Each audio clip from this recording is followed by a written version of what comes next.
Hello and welcome to this lecture where we'll go into installing Python to Windows. And this installation, it's both that we will install Python and see that it works. And then we'll also go into trying to understand it a little bit deeper in case you don't get it to work. How will you fix it? Because in many tutorials, they only show that, okay, it works with installing Python. But when teaching a class of like 40 students, it's quite common that at least there's 1/3 where it doesn't work. And then you need to know how to troubleshoot and see how to fix this. So we'll go more into that in this video. Make sure when you're watching this, make sure you try it out yourself and see if you can solve it or not. And we'll give you some tips and tricks.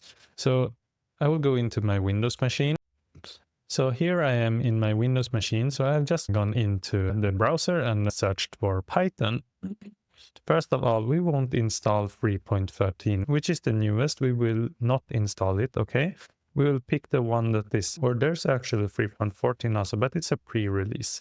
However, we won't install 3.13 because usually there's some packages that we'll use that may have not updated to 3.13, so it only supports 3.12, and that is actually quite common. So I usually, as a trick, I usually just pick the one that is one version behind. So I will pick 3.12, and that will work very well for our cases. So let's go to find 3.12.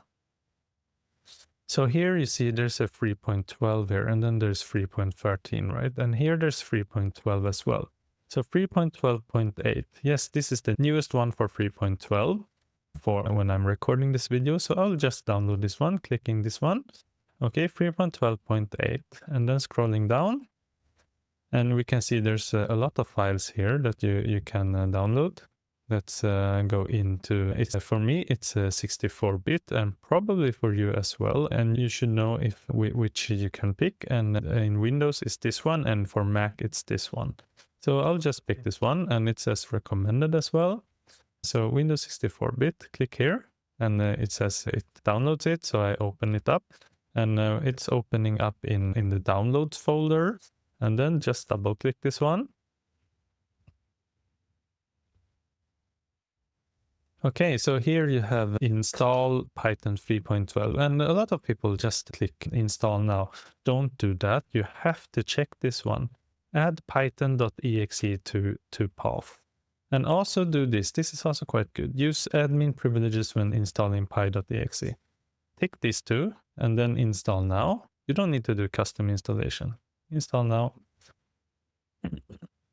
So this adds the path to your system so that you can find Python, and when you're installing things with pip install, they will be found in your path.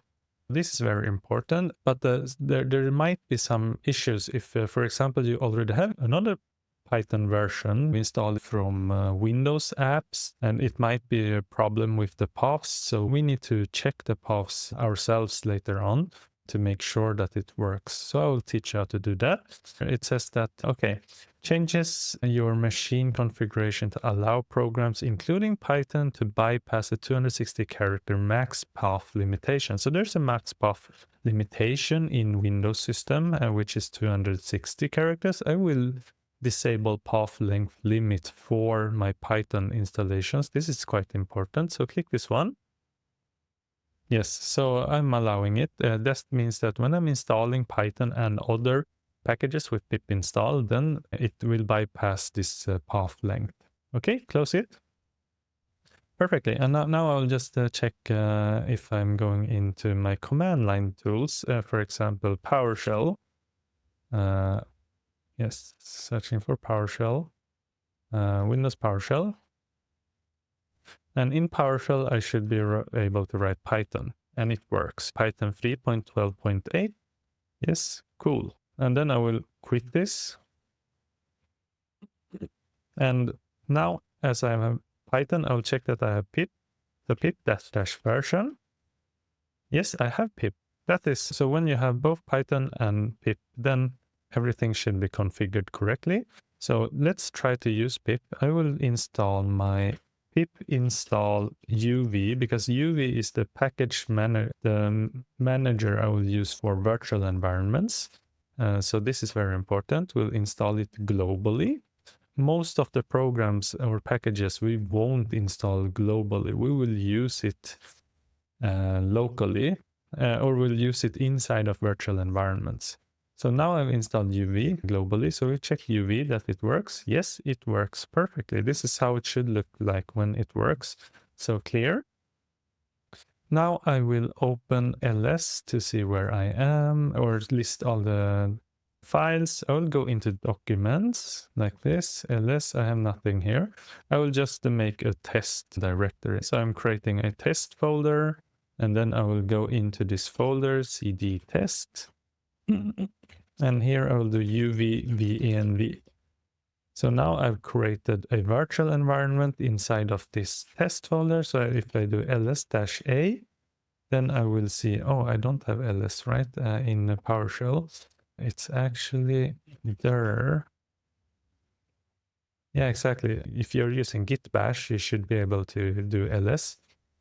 Then you activate this and you can install to this. This is what happens when everything works. If it works for you, you can stop here. Just continue installing Visual Studio Code if you don't have it already, and you're good to go. Make sure to create a repository for GitHub and clone it and work within your repository, and you're good to go. However, note, if it doesn't work, actually I will divide this into two videos. So this video, it works, and I will show you what happens when it doesn't work. So I will close down now and see you in the next video. Bye.